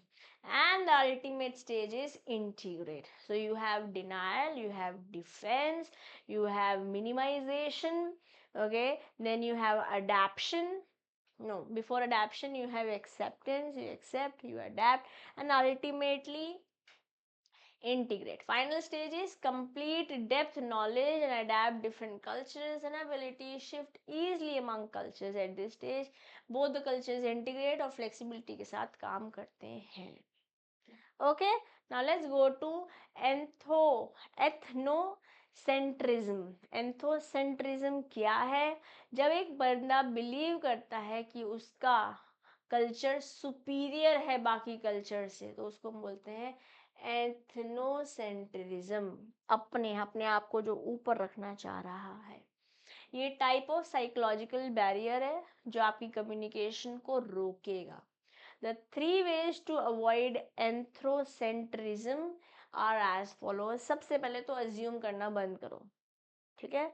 Avoid assuming details. One must not assume that other will possess the same ideas notion जैसे उसके हैं, okay. Avoid premature evaluation. अभी बात खत्म ही नहीं हुई, उससे पहले आपने अपनी धारणाएं बना ली है, don't do that. Avoid judging and evaluating people without completely understanding या प्रॉपर नॉलेज लिए बिना नहीं करना है। एंड रिकग्नाइज द डिफरेंस कि हमारे में ऐसे होता है और उनमें ऐसे होता है। One must keep an open mind in order to understand and accept. भैया हमारे में ऐसे होता है, उनमें वैसे होता है, पंजाबियों में ऐसे होता है, बनियों में वैसे होता है, तो we have to accept. No, अगर आप साथ मिलना के काम करना चाह रहे हो, साथ मिलके रहना चाह रहे हो, यू हैव टू एडजस्ट। या अब बिजनेस कम्युनिकेशन में कुछ बैरियर्स हो सकते हैं। कैसे बैरियर्स हो सकते हैं? ये बैरियर्स आप क्लास 12 में पढ़कर आए हैं, इनको मैं फिर से एक बार ये आपको पिक्टोरियली समझा रही हूँ और फिर हम डिटेल में भी जाएंगे। Semantic barriers. सिमेंटिक बैरियर्स जैसे कोई वर्ड बोलना था, कुछ और बोल दिया, ठीक है, badly express message. Symbols different meaning के हो सकता है, आप जो सिंबल यूज कर रहे हो आपके अकॉर्डिंग उसका मतलब कुछ और है, सामने वाले के अकॉर्डिंग कुछ और मतलब है। Faulty translation, unclarified assumption, technical कुछ जार्गन्स आप यूज कर रहे हो, body language and gesture decoding, ये सब क्या है? Semantic barriers. And your psychological barriers, यहाँ पे आप प्री मैच्योर इवेल्युएट कर रहे हो, अटेंशन से काम नहीं कर रहे हो, पुअर रिटेंशन है, कहीं ना कहीं डिस्ट्रस्ट है कि वो कर रहा है तो अच्छा नहीं कर रहा होगा।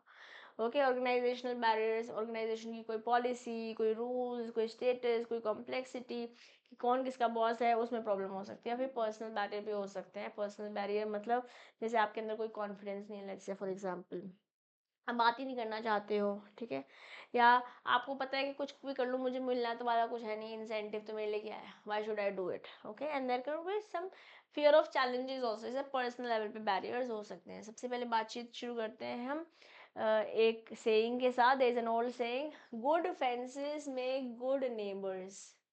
दैट एक्सप्रेसेस कि क्लियर बाउंड्रीज होंगी और बैरियर्स होंगे to prevent misunderstandings and divisions among the people.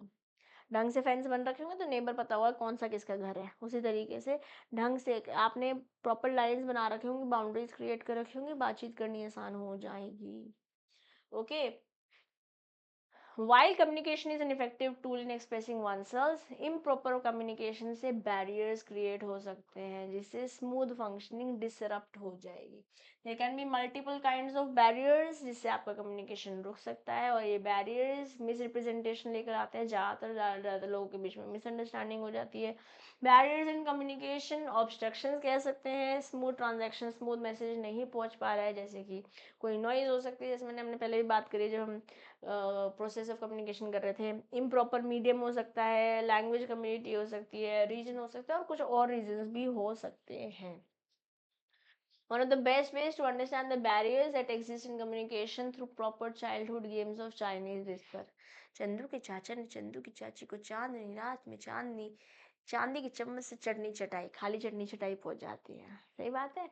The players stand in straight line or in a circle। पहले एक बंदा दूसरे बंदे को बताता है, फिर वो दूसरे बंदे को बताता है, ऐसे ऐसे करते लास्ट बंदे तक पहुंचते हैं। तो जो बात शुरुआत में करी थी वो तो हो ही नहीं रही, इट बिकम्स टोटली डिफरेंट। या तो types of communication barrier, let's start with physical barrier. Physical barrier वो डिस्टर्बेंसेस हैं, वो प्रॉब्लम्स हैं जो आपके सराउंडिंग्स में आ रही है, एनवायरनमेंट में आ रही है। वो दोनों पार्टी या कोई एक पार्टी के द्वारा क्रिएट करी जा सकती है। फिजिकल बैरियर्स अलग अलग तरीके से हो सकती है, जैसे कोई बैकग्राउंड नॉइज है, ठीक है, आपने कम्युनिकेशन मीडियम ढंग से नहीं लिया है, या तो इधर द पार्टी, या तो लिसनर या स्पीकर डिस्टर्ब्ड है, इनअटेंटिव है, साइकोलॉजिकली वो कहीं और ही पहुंचा हुआ है, कोई और ही दुनिया में है। लास्टली डिस्टर्बेंसेस इन एनवायरनमेंट और surrounding, it is all physical barrier that we are talking about. आसान? ठीक है जी। अब बात करते हैं क्यों होते हैं फिजिकल बैरियर्स। ज़्यादा डिस्टेंस है, जोग्राफिकल डिस्टेंस ज़्यादा है, तो कहीं ना कहीं पर्सनल कम्युनिकेशन में रुकावट आती है। Communication is done through video conferences, phones, emails, memos. Obstacles can be in form of poor reception और स्लो नेटवर्क, जिसकी वजह से कम्युनिकेशन प्रोसेस डिले हो जाता है। फिर है इन्वायरमेंट। एनवायरमेंटल कंडीशन हो सकती है, for example let's say if person is sending in an adverse weather condition, बारिश बहुत ज़्यादा हो रही है, लेट्स से हवाएं चल रही हैं, तो कन्वर्सेशन हम हैम्पर हो सकती है क्योंकि आप पूरी टेंशन नहीं दे पा रहे हो। फिर है टेक्निकल डिस्टर्बेंसेस, टेक्नोलॉजी, जैसे फॉर एग्जांपल मशीन कोई टूट गई है, क्रैश सिस्टम हो गया है, फॉल्टी प्रिंटर है, जिसकी वजह से अगेन डिले हो सकता है। Time, organisation people located in different time zone, कोई लंदन रहता है, अपन इंडिया रहते हैं, कोई ऑस्ट्रेलिया रहता है, अपन इंडिया रहते हैं, तो समझिए भैया टाइम डिफरेंसेस है, हमारे यहाँ रात उनके यहाँ दिन हो रहा है ना। सिमेंटिक बैरियर्स, जैसे रहता है ना, सिमेंटिक बैरियर्स में आपने फॉल्टी लैंग्वेज यूज कर ली, सामने no misunderstand, people misunderstand your words here. Semantic barriers जब दोनों ही पार्टी लैंग्वेजेस ऐसे अलग अलग यूज करते हैं, ट्रांसलेशन प्रोसेस में यहाँ पर डिफरेंस हो सकता है। Even in both the parties speak the same language, the essence could be lost, because जो जार्गन यूज कर रहे हैं, डबल मीनिंग वर्ड्स यूज कर रहे हैं, आपको हो सकता है वहां पर आप फंस जाओ। कुछ एग्जाम्पल्स हैं या कुछ बातें हैं जो सिमेंटिक बैरियर्स में आती हैं, फीचर्स।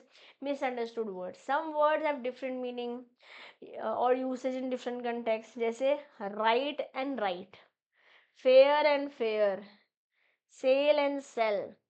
ठीक है, तो ये कुछ वर्ड्स के को मद्देनजर रखते हुए कुछ मिसअंडरस्टैंडिंग्स हो सकती हैं।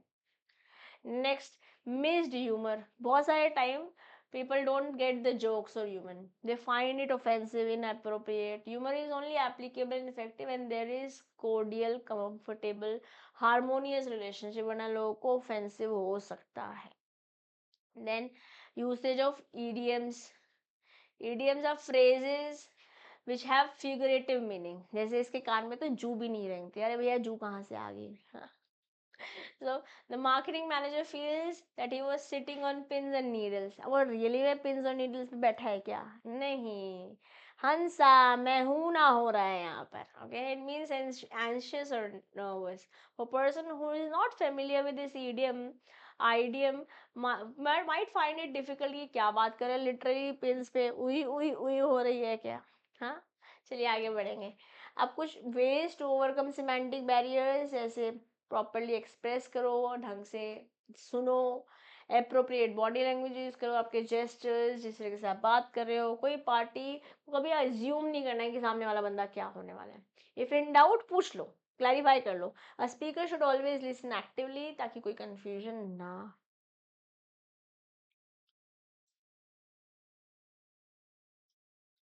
ओके, ना psychological barriers. Psychological barriers verbal भी हो सकते हैं, नॉन वर्बल भी हो सकते हैं.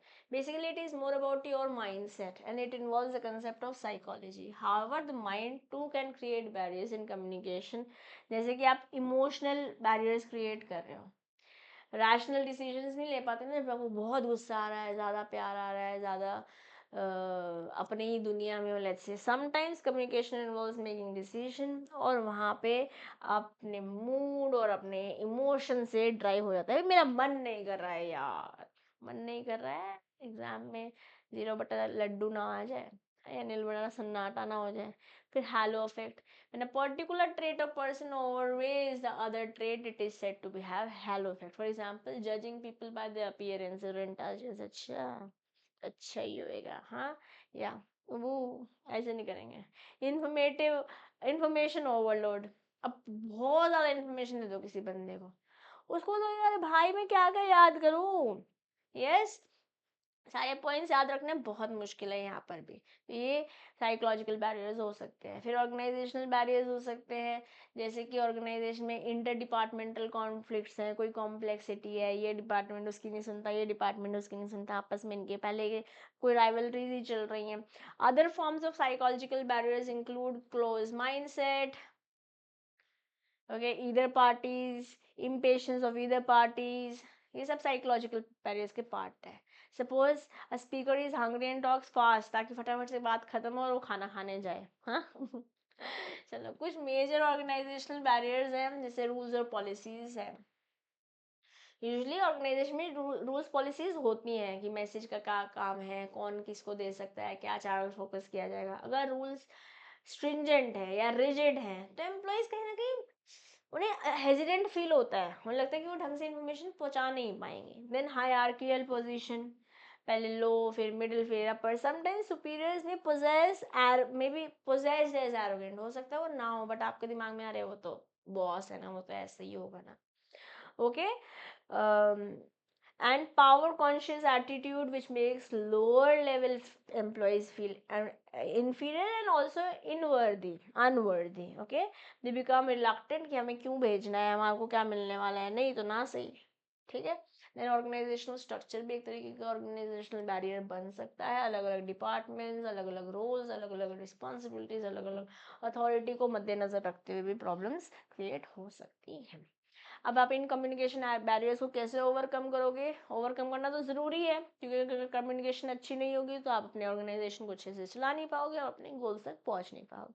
तो how will you overcome these problems? सबसे पहले choose a proper medium of communication. ध्यान रखना पड़ेगा कम्युनिकेटर को कि वो जो चैनल यूज कर रहे हैं कम्युनिकेशन का वो ढंग से होना चाहिए. करेक्ट मीडियम चूज करोगे और अपनी लेंथ, इम्पोर्टेंस, टाइम और एनवायरनमेंट की को रखते हुए you choose a medium, it will be better way to transmit the information. तो बैरियर से आप ओवरकम कर पाओगे. समय का ध्यान रखोगे, क्या लेंथ है, ज़्यादा बड़ा है कि छोटा है. ठीक है. फिर प्रॉपर फोकस्ड कम्युनिकेशन. सेंडर को ध्यान रखना है कि पॉइंट टू द पॉइंट बात करें, अननेसेसरीली बातें जो है वो अवॉइड करी जा सके, मीनिंगलेस स्मॉल टॉक्स को हटा दिया जाए. Avoid the use of jargons and dual meaning words and using translators. Semantic barriers को हटाना चाहते हो तो जार्गन्स हटाओ भैया. इडियम्स वीडियम्स मत लेकर आओ. जो बात सिंपल सीधी सरल भाषा में बोली जा सकती है बोल दो. Open minded and attentiveness. दोनों पार्टीज को ओपन माइंड से बात करना पड़ेगा और कहीं ना कहीं साइकोलॉजिकल बैरियर को आप सॉर्ट कर पाओगे यहाँ पे. Then feedbacks and follow ups. हर बिजनेस में ज़रूरी है कि जो लिसनर है उसको बात आपकी उसी तरीके से समझ आए जिस तरीके से कम्युनिकेटर बोल रहा है. Okay, so last में maybe some, if you are let's say giving some communications, telling something about to something about something to somebody, तो उस बंदे को बताने दो, अच्छा अच्छा मुझे ये काम करना है. ठीक है. तो फीडबैक या फॉलो अप आ जाता है तो कहीं ना कहीं चीज़ें सेम पेज पे आने में आसान हो जाती है. Fostering strong relationship. अगर आप चाहते हो कि अवॉइड किया जा सके, रिड्यूस किया जा सके ऑर्गेनाइजेशनल कॉन्फ्लिक्ट्स को, तो ध्यान कोशिश कीजिए कि रिलेशनशिप्स बेटर करी जा सके. उसके लिए शायद कुछ पार्टीज करनी होगी, कुछ डिनर्स पे जाना होगा, शायद टीम को साथ में लेके. ठीक है. Organisational policies. जब आप पॉलिसीज फॉर्मुलेट कर रहे हो ऑर्गेनाइजेशन को कंसिडरेट और फ्लेक्सिबल दोनों होना पड़ेगा. The goals of the organisation must be clear और हर एक एम्प्लॉय के लिए वो सेम है irrespective of the position. The policy should be framed in a way that it eliminates organisational barriers. And now division of labour. There must be proper division of labour, चाहे वो with in the department हो चाहे अलग अलग department हो. चाहे ज़्यादा किसी को ओवरलोड भी नहीं करना और किसी के पास कम भी नहीं होना चाहिए. Now let's talk about the legal aspects of business communication. देखो, आज बिजनेसेस कर रहे हैं businessman, entrepreneurs, managers, executives, frontline employees, सबको ही कुछ लीगल बातों का ध्यान रखना है. बिजनेस कम्युनिकेशन कुछ लॉ से भी रेगुलेट होती है ना. It might also lead to serious civil litigations, defamation जैसे केसेस हो सकते हैं.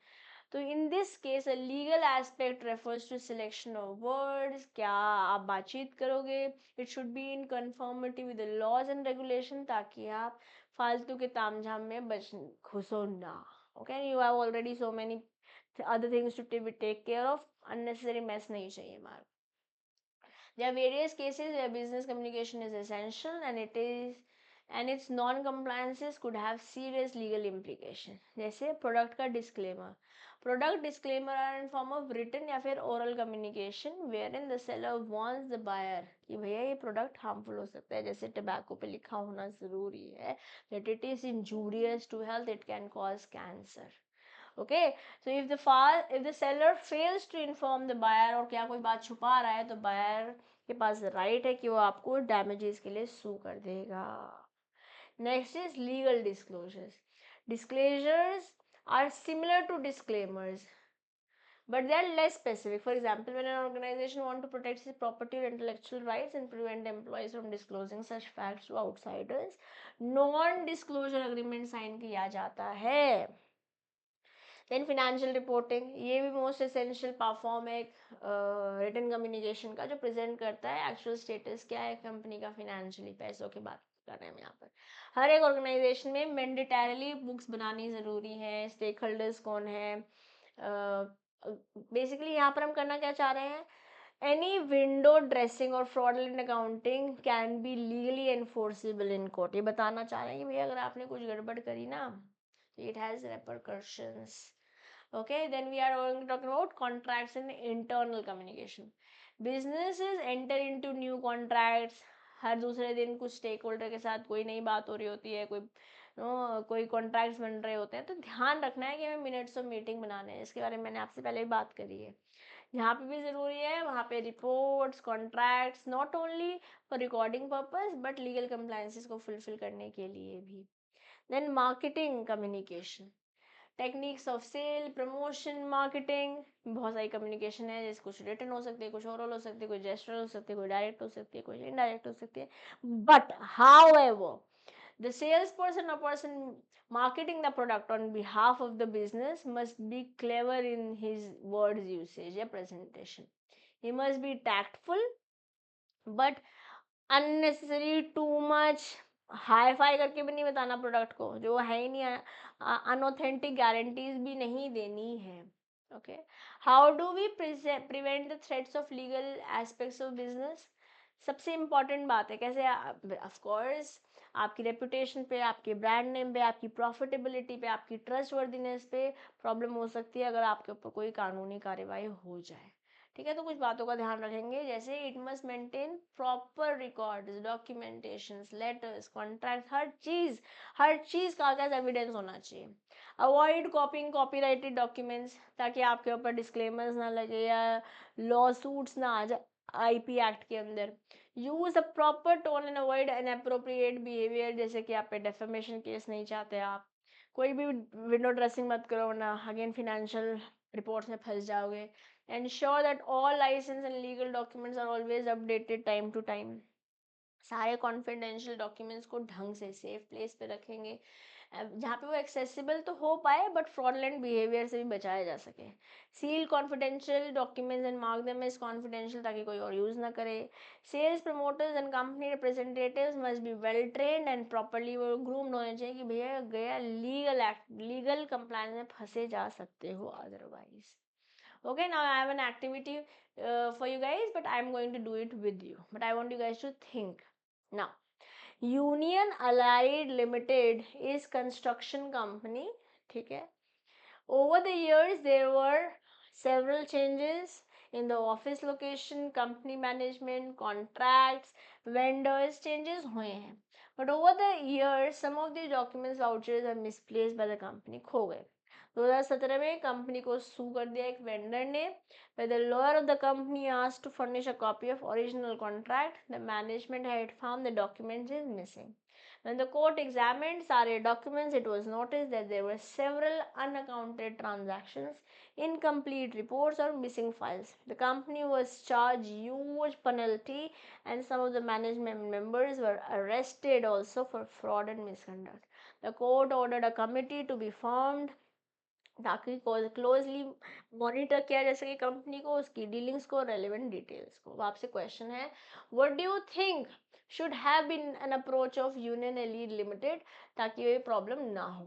सबसे पहले तो भैया जी एक उनको वैसे ना एक डॉक्यूमेंट से रिलेटेड जो प्रॉब्लम है ना, डॉक्यूमेंट मैनेजमेंट सिस्टम होना चाहिए था ताकि सारे कॉन्ट्रैक्ट्स और इंपॉर्टेंट डॉक्यूमेंट्स डिजिटल स्टोरेज पर रखते हैं। आज डिजिटल भारत में हम नाउ कंडक्टेड रेगुलर ऑडिट्स ताकि अनअकाउंटेड अनट्रेस्ड एंट्रीज ना हो, तो प्रॉपर ऑडिट सिस्टम होना चाहिए।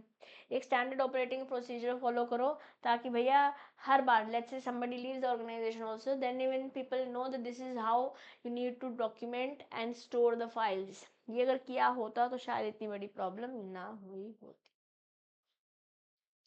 ठीक है, उसके बाद जो जो मैनेजमेंट प्रोटोकॉल्स है अगर उनमें कुछ चेंजेस है तो उन्हें फॉलो किया जा सके। ओके, एम्प्लॉयज़ को प्रॉपर ट्रेनिंग दो, एक सेंट्रलाइज कम्युनिकेशन सिस्टम फॉलो करो ताकि you know it all, you know where to trace the documents let's say. Okay, and legal counsel, lawyer ले लो भैया, you have to way battery of lawyers ताकि आप जो कंप्लायंसेस हैं उन्हें फॉलो किया जा सके। अब अगर अभी तो हो गया जो यूनियन एलिड के साथ होना था वो हो गया। Now what changes should have brought in the way the company is functioning. Documentation होनी चाहिए, ढंग से ऑडिट्स होने चाहिए, अपनी कम्युनिकेशन को बेटर करो, इंटरनल कंट्रोल को स्ट्रॉन्ग करो, मैनेजमेंट प्रोटोकॉल्स में चेंजेस की ज़रूरत है तो चेंज करो, रिस्क मैनेजमेंट कमिटी होनी चाहिए, फीडबैक मैकेनिज्म होना चाहिए, प्रॉपर एसओपीज होने चाहिए, एम्प्लॉयज़ को ट्रेन कीजिए, और एक लीगल ओवरसाइट भी आपको पता होनी चाहिए कि अगर आपको पता होगा कि मेरे एक्शन का कंसिक्वेंस होने वाला है तो you will be very mindful about it. Yes. अब ग्राफिक्स और रेफरेंसेस यूज करने चाहिए बिजनेस कम्युनिकेशन में। ये अगर हम नहीं भी पढ़ेंगे तभी भी हम समझते हैं कि आज picture speaks a picture speaks 1000 words, है ना। आप जब आप डेटा को पिक्चर्स के थ्रू फॉर्म में या ग्राफ्स के फॉर्म में देते हो तो you get to have a bird's eye view. I am not reading this, you guys can read this once on your own. I'll be sharing this data, this content with you on Law by CM में दिशा दुआ। कुछ important हमारे पास graphic elements हैं जैसे कि flow charts, ये फिर ये फिर ये, इसमें ये भी हो सकता है, ये भी हो सकता है, अगर ये होगा तो ये, और अगर ये होगा तो ये। बेसिकली फ्लो चार्ट क्या है? Step by step break down है किसी लॉन्ग कम्बरसम प्रोसेस का। व्हाट इफ सिचुएशंस हो जाती है, it speeds up explanation process, सामने वाले को समझना भी आसान हो जाता है। नेक्स्ट इज प्रेजेंटेशन, जैसे हम पावर पॉइंट प्रेजेंटेशन या गूगल प्रेजेंटेशंस बनाते हैं, जैसे भी मैं आपको प्रेजेंटेशन से पढ़ा रही हूँ। इससे ये काफ़ी इम्पोर्टेंट कुछ रिसेंट पास में it has gained, specially MS office या माइक्रोसॉफ्ट पावर पॉइंट प्रेजेंटेशन। वो सारे बिजनेसेस, सारे डिपार्टमेंट्स आजकल इसको यूज़ करते हैं और एक स्किल जैसे इसको माना जा रहा है। कलर कोडिंग, अब कलर कोडिंग कॉमनली यूज़ किया जाता है कुछ हाईलाइट करने के लिए, है ना। जैसे मान लेते हैं रेड कलर आप यूज़ कर रहे हो तो कुछ अर्जेंट मैटर है, ठीक है, नीड्स टू बी चेक्ड। कोई ब्लू कोड है तो मतलब कुछ लोअर सिग्निफिकेंस है बट डिजायरेबल है, करना पड़ेगा, कुछ तरीके से आप कुछ कलर कोड्स इस्तेमाल किए जाते हैं। Next is tables and graphs. Graphs और टेबल समराइज करना, अगर कुछ बहुत बड़ा डेटा है, फिनेंस रिलेटेड, HR से रिलेटेड, सेल्स से रिलेटेड, तो टेबल्स बनाए जाते हैं ताकि आप समराइज कर सकें अगेन लॉन्ग कम्बरसम रिपोर्ट्स को। टेबल्स को इस्तेमाल करते हुए या तो MS एक्सेल या स्प्रेडशीट्स ले सकते हो गूगल की। Okay, also makes it easier ताकि कैलकुलेशन आसान हो पाए, और जब आप ग्राफ्स इस्तेमाल करते हो तो समय भी कम लगता है और हेक्टिक भी कम होता है। जैसे फॉर एग्जांपल एक्सपेंसेस प्लांट 1 के, प्लांट 2 के, फिनेंस, प्रोडक्शन, मार्केटिंग के दे रखे हैं, इसको यहाँ पे बना रखा है। अप्रैल, जनवरी, फरवरी, मार्च के ये लैपटॉप्स पे, टैबलेट्स पे, स्मार्टफोन्स पे कलर कोड लगा रखे हैं, ठीक है। Next, motion graphs. Motion graphs क्या है? आज हम शॉर्ट वीडियोस पे भी काफ़ी रिलाय करते हैं, जैसे कुछ कुछ एनिमेटेड वीडियोस हो सकती हैं, कोई डॉक्यूमेंट्रीज हो सकती हैं, ताकि आप बेसिकली समराइज वे में कम्युनिकेट किया जा सके। These are commonly use in training process, product launch, introducing a new plan of action, ठीक है। आज ऑलमोस्ट सब लोग ही मोशन ग्राफिक्स का इस्तेमाल कर रहे हैं। कुछ एडवांटेजेस ये है कि जब आप स्प्रेडशीट टूल्स यूज़ करते हो to design tables, not only summarize the data but एक मैथमेटिकल कैलकुलेशन भी मिल पाती है। चार्ट्स और टेबल्स चीज़ों को आसान करने, समझाने में आसान है, इंटरप्रेट करने में आसान है। ग्राफिक प्रेजेंटेशन टाइम भी बचाती है, ठीक है। जब आप एनिमेटेड वीडियोस का इस्तेमाल करते हो तो लोगों का अटेंशन ज़्यादा हो जाता है, and makes reports and data more presentable as well as colourful. But disadvantages क्या है? हर किसी को ज़रूरी नहीं फ्लो चार्ट समझ में आ जाए, ठीक है। और हो सकता है आप जो बना रहे हो आप टेक सेवी नहीं हो, उनके आप लिए ओवरवेलमिंग हो सकता है। डिज़ाइनिंग वीडियोस टाइम कंज्यूमिंग हो सकती है। थ्योरेटिकल डेटा को आप ग्राफिकली नहीं प्रेजेंट कर सकते। वीडियो डिज़ाइनिंग एक्सपेंसिव भी हो सकती है, एडिटिंग भी एक्सपेंसिव हो सकती है। स्पेशल नॉलेज की ज़रूरत होती है ग्राफिक्स वीडियो बनाने में, और वो हर कोई नहीं कर पाता है, ठीक है। चलते हैं रेफरेंसिंग की और।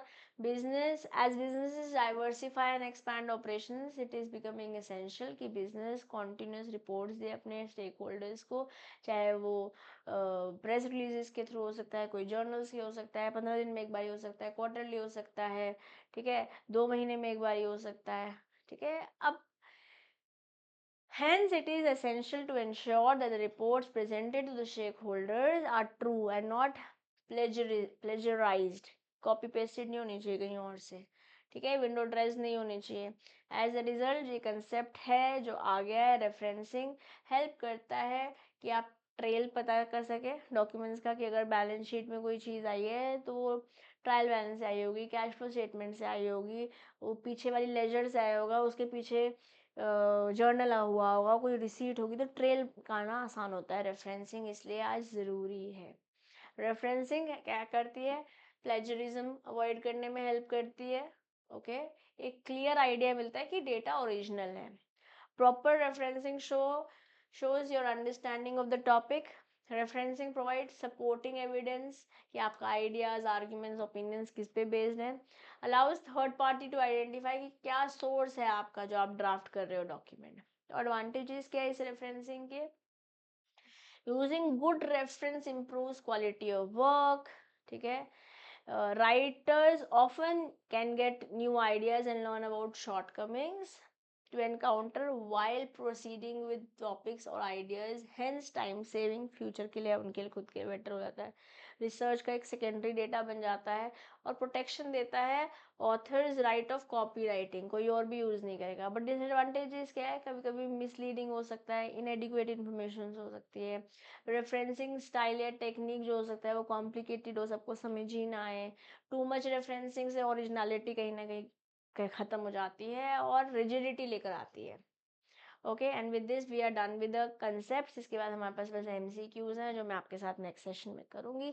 आई होप आपको आज का सेशन समझ में आया होगा। छोटे छोटे टॉपिक से कोलेट करते हुए हमने पढ़ाई कर ली है, हो गया हमारा बिजनेस कम्युनिकेशन डन। बस एक सेशन करेंगे MCQs के and we are done with your law first paper done foundation का। ठीक है, चलिए अभी लेते हैं आपसे अलविदा, मिलेंगे नेक्स्ट सेशन में। Till then keep learning, keep growing. This is your friend and teacher CM Disha Dua signing off for today. Bye bye.